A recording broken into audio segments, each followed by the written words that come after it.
What's going on, guys? Welcome back to another exciting, head-scratching episode of Insane Disappearances. Today, I actually wasn't going to do a video because, I was a little tired, but, I'm trying to make up for what I didn't record for Friday because I was a little busy, so I didn't really have the time. So, I found a video about somebody, on the internet, and a friend of mine at work was telling me about disappearances that be happening on the Appalachian Trail, and one of them that came up was about a young woman. Oh, she wasn't a young woman; she was like at least 54, but she disappeared on the Appalachian Trail that stretches all the way into Cummings, Georgia, which isn't too far from where I am. Well, it's far enough, but still. It stretches all the way out to Georgia. So I was intrigued by it, so I looked up disappearances that happen on the Appalachian Trail in Georgia, and I came across a story about a woman who disappeared mysteriously on the trail in that area. So I was just like, okay, cool. Now, this person, her name is Jessie Albertine Hoover. Now, on the morning of July 11th of 1983, Maine State Police Detective Sergeant Ralph E. Pinkham got a call from a woman in Texas worried about her sister. Now, she hadn't heard from her since May 16th. So that's weeks at that point. So yeah, I can see why she was worried.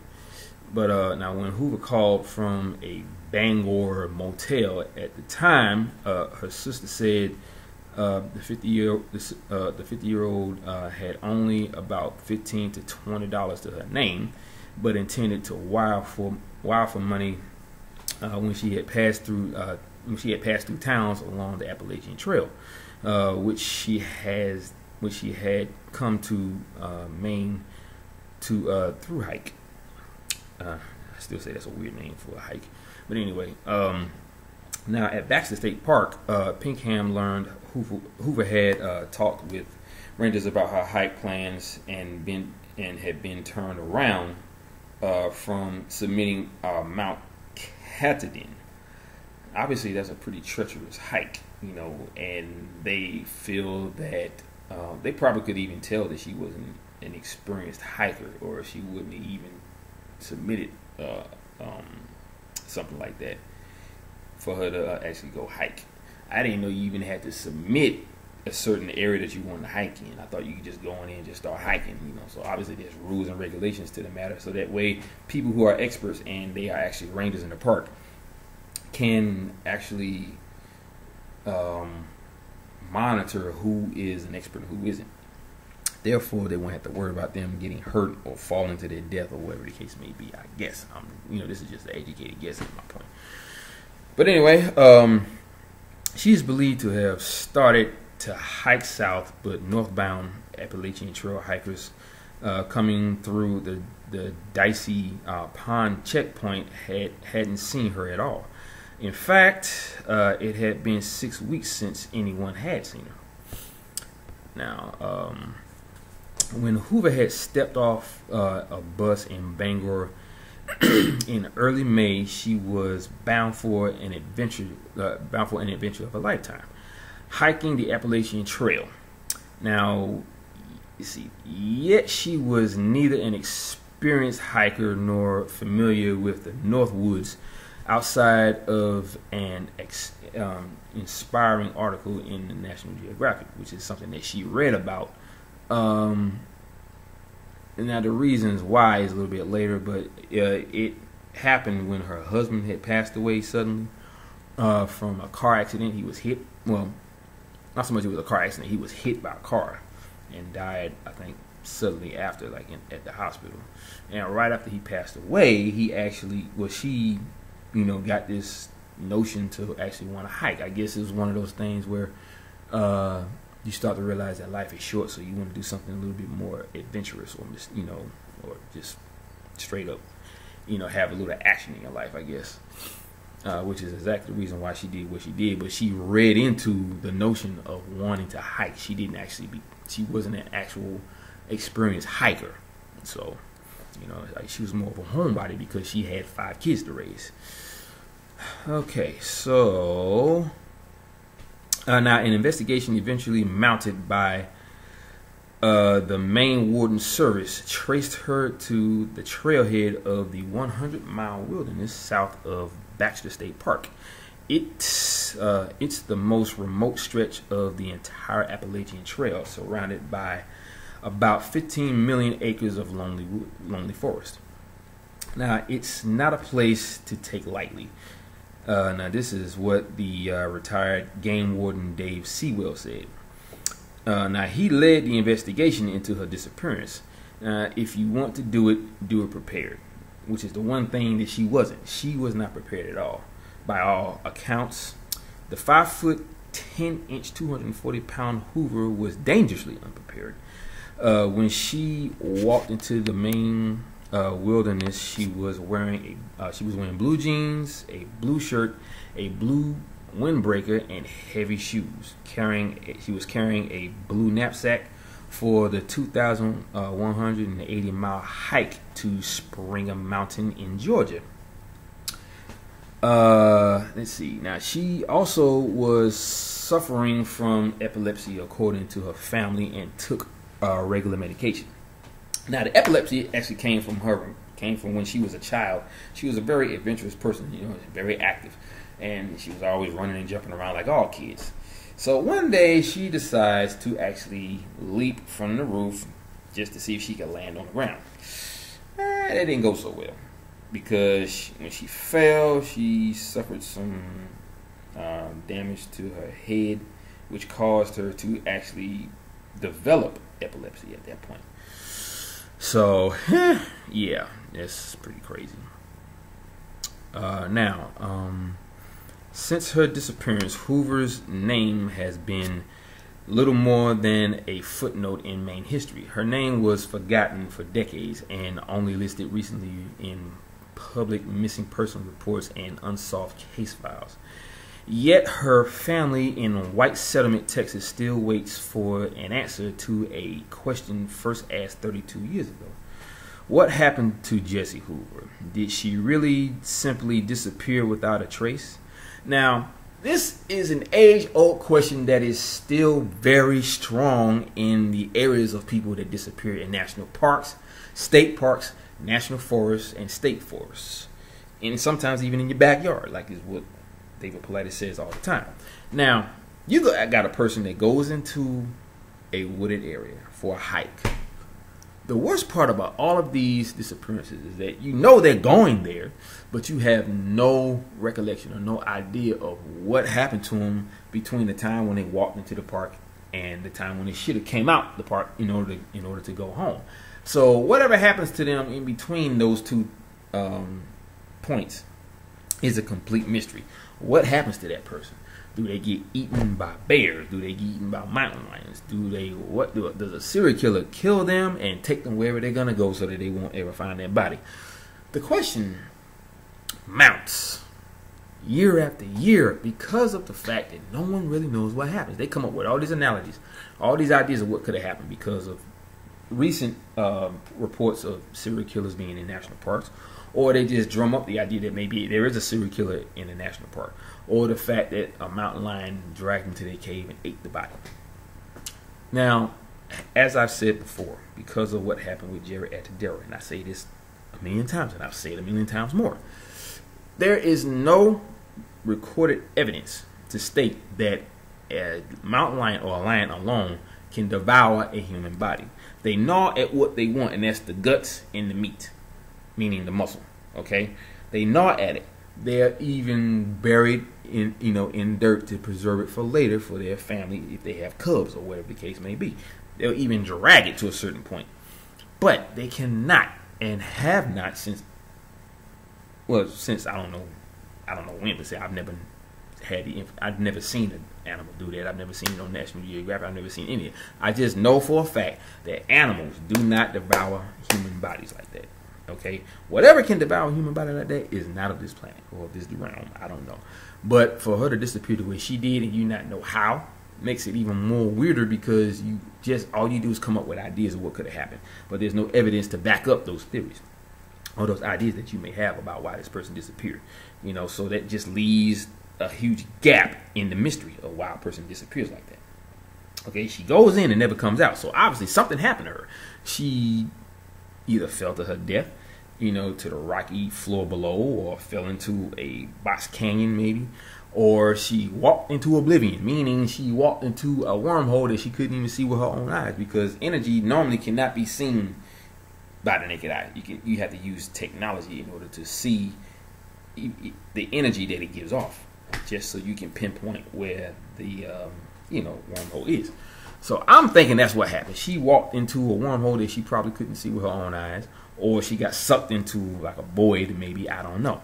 But it is definitely a possibility, because these are not theories to me anymore. These are facts. These are just facts that people just can't believe in because it sounds too way out there.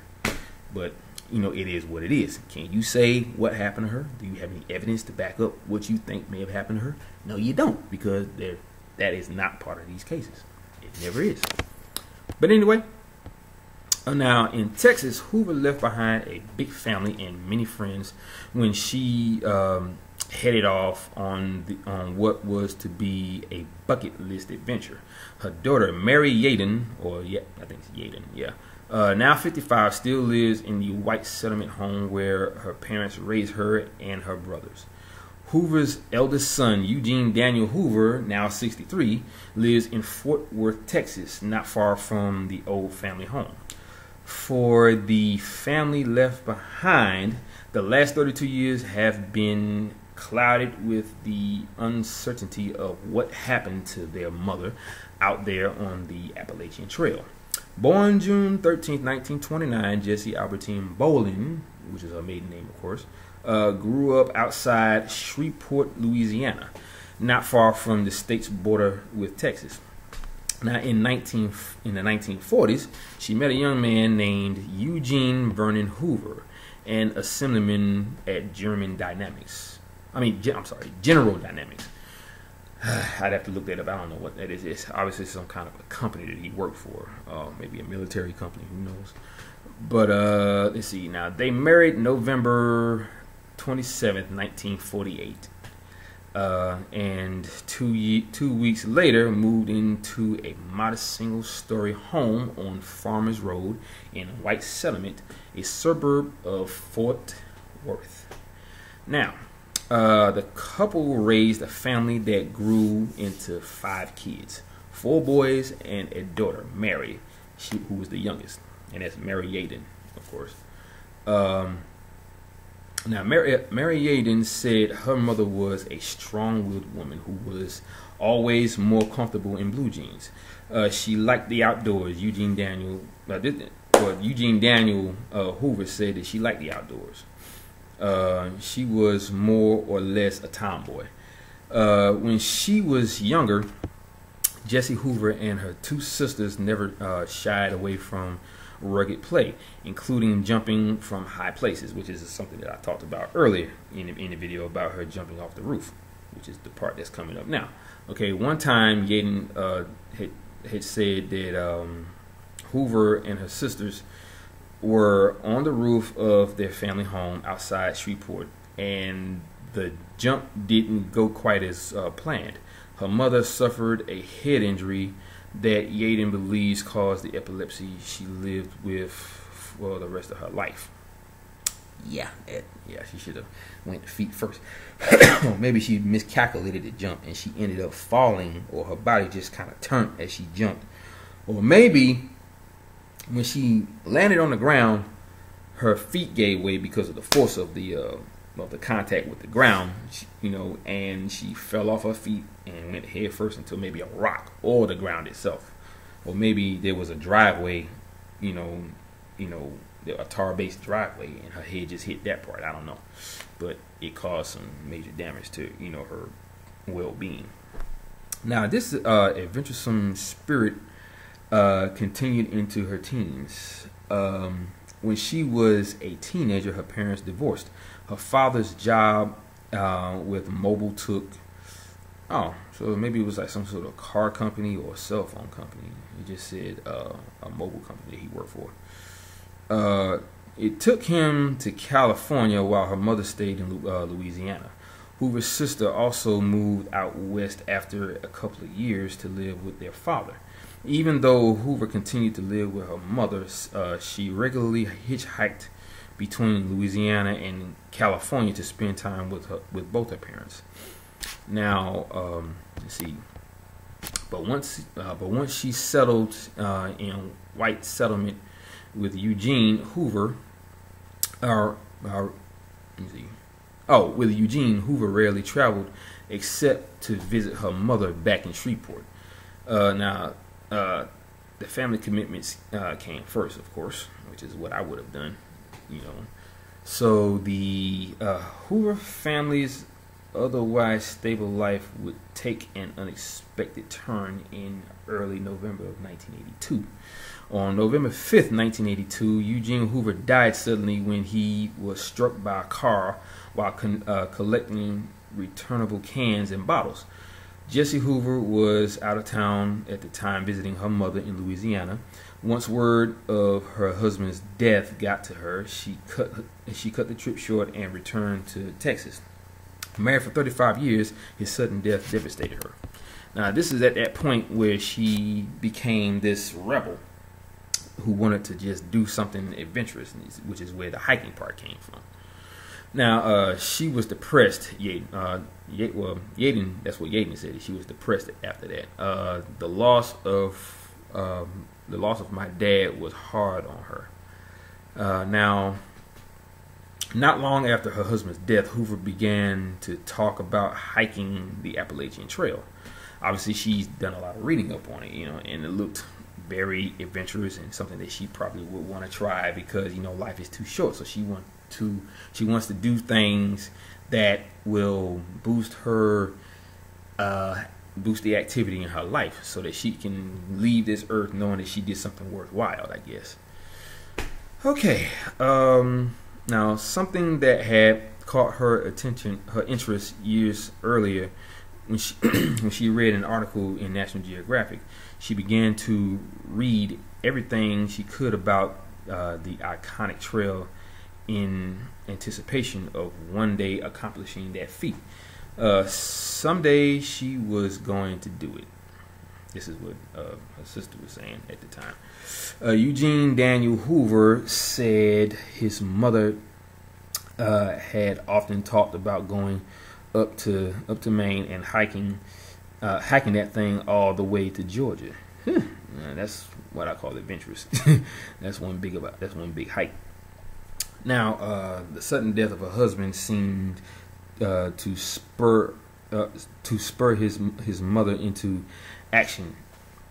So I can see where that how something like that would happen. You start to realize how short life is, and you realize that you haven't done anything worthwhile or worth remembering, or something that can be looked at as something that you did by other people, saying that she she didn't let grass grow over her feet at that point. She just wanted to get up and go. Okay. Now, if she was going to do it before she died, she must have figured that was the time to do it. Now, Yaden said the whole family was worried about her decision, but her mother couldn't be dissuaded. Now, Hoover felt confident. I'm getting tongue-tied here. Sorry. Hoover felt confident she could hike the trail. After all, she had hitchhiked between her parents' homes as a teenager. But hitchhiking from Shreveport to California is just basically her throwing her thumb out there and catching a ride from Louisiana to California.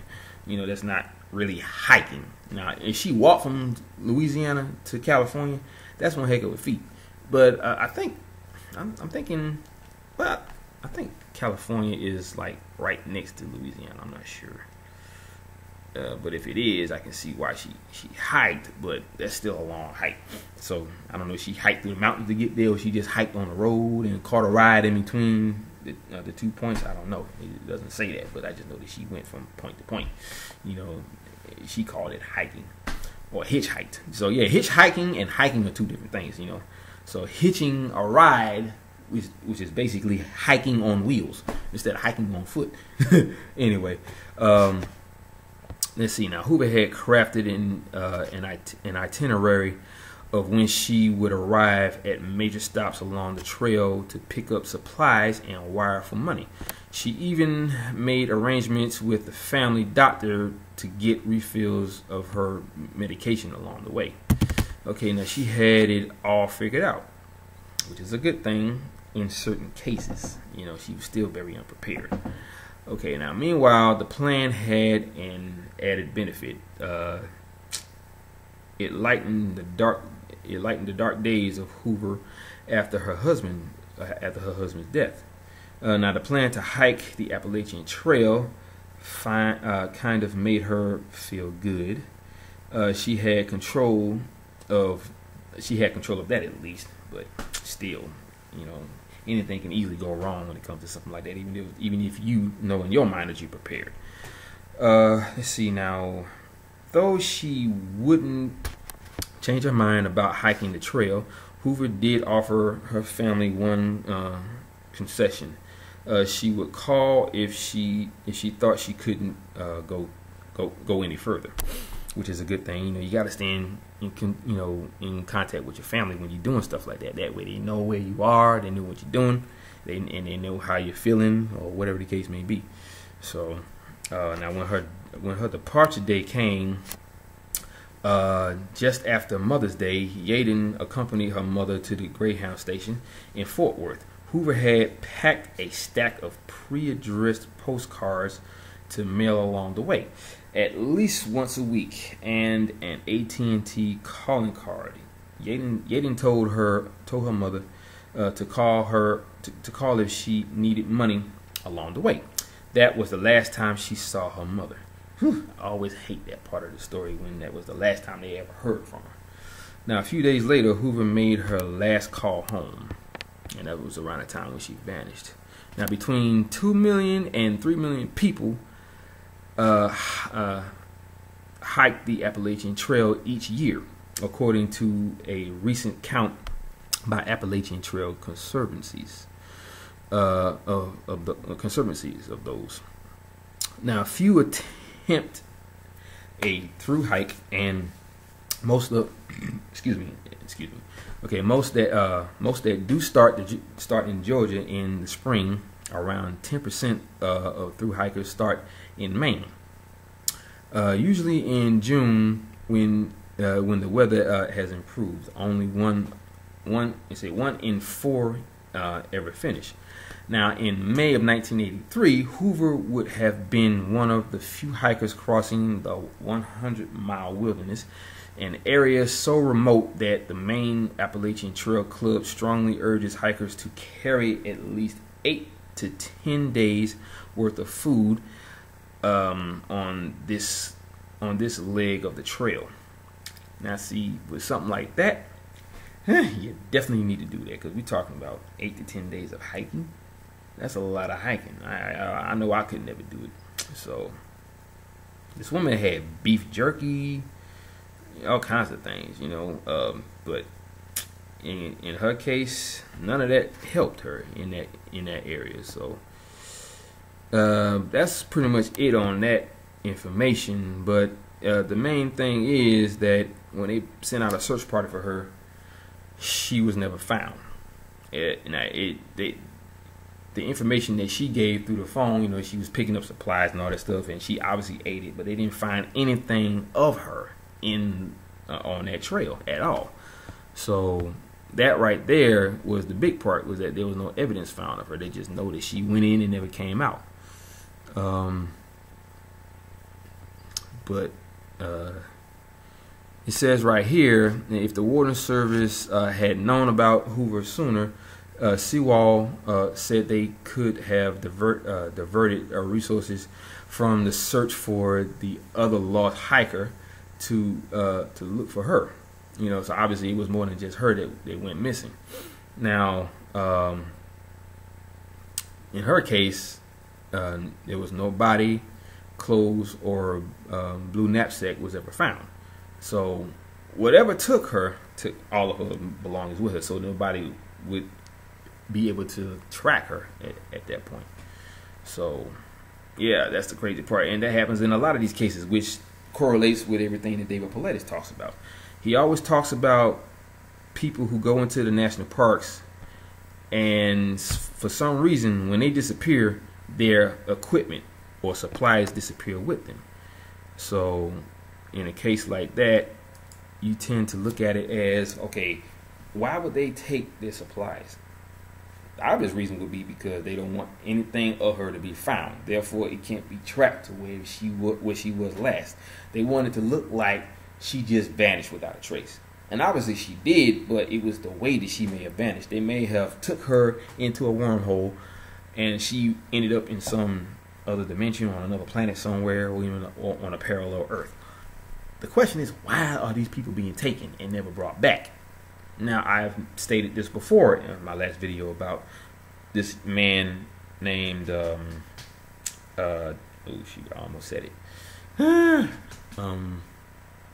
Derek Tyler was talking about how these reptilian aliens actually devour the human body whole, practically, or they eat everything, all the way down to the blood. So, and they do that with young children and babies. Now, he's also talked about how the Greys actually would have body parts in a tub full of blood, and they actually consume that too. So, for whatever reason these people are being taken and never brought back, I would think that would be the reason. Because he also said how they would experiment on us, examining our I think he said examining our body's energy, our soul energy. And if our soul energy is very unique to their soul energy. It's beyond. Well, okay, their soul energy is not unique. It's just, it doesn't match up with theirs. So they want to use our spirit energy or soul energy to do whatever it is they do. And if our soul energy or our way of being or well-being of our body and soul, whatever, if it doesn't meet their qualifications, they get rid of us by eating us or whatever. So whatever the reason is why she disappeared, I don't know. That's just what I heard as far as what that guy Derek Tyler said. But at the same time, she disappeared, and her belongings, her equipment, all that stuff was taken with her. Okay, so they obviously don't want her to be found. They don't want anyone to even stumble on to what could possibly solve the case as far as her being missing. They don't want anyone to get too close to who it could really be. So that's why they take everything. They take her, they take the clothes, they take the equipment that she was carrying. They take all of that stuff so it'll look like she just vanished into thin air. So I'm pretty sure there is a explanation for it, but it may be an explanation that you're not ready for. I'm ready for it because I already know that it is something strange. It is something weird that we can't explain because we're humans. Okay, we only know what we are being taught by history. Okay, and the government holds the key to the actual history, the real history of this planet and of us. Okay.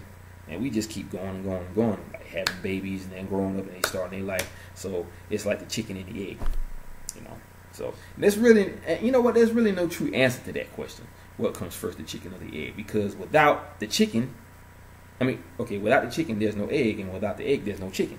So it's like a vicious cycle that just goes around in a circle, and it's just ongoing. Okay, so you got the chicken who lays the egg, and then the egg hatches, and then you have a little chick that grows up to a full-grown chicken who also lays another egg.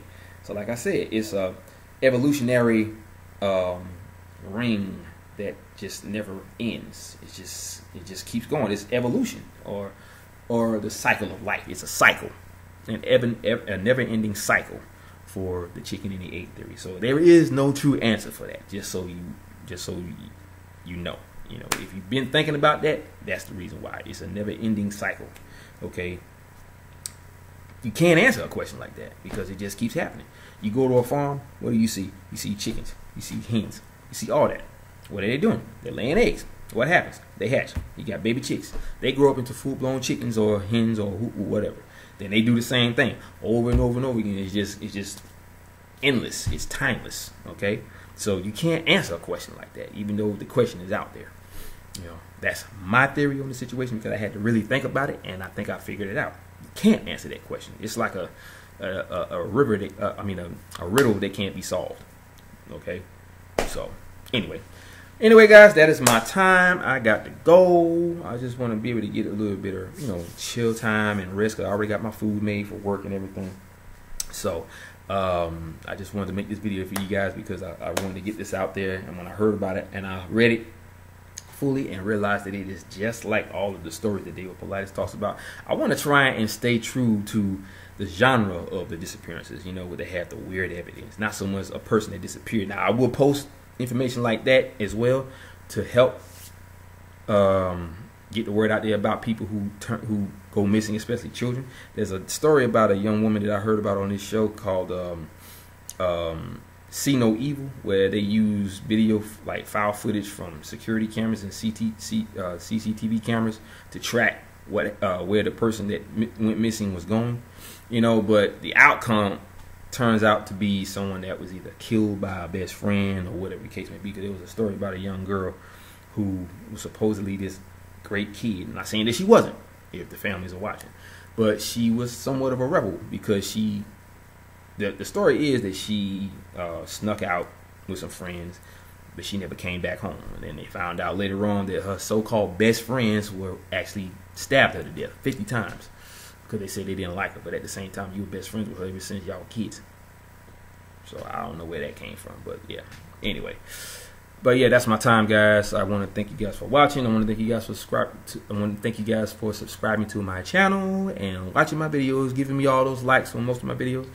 And as always, I will continue to bring more to you. The weirder, the better. That's my goal. So you know what to do.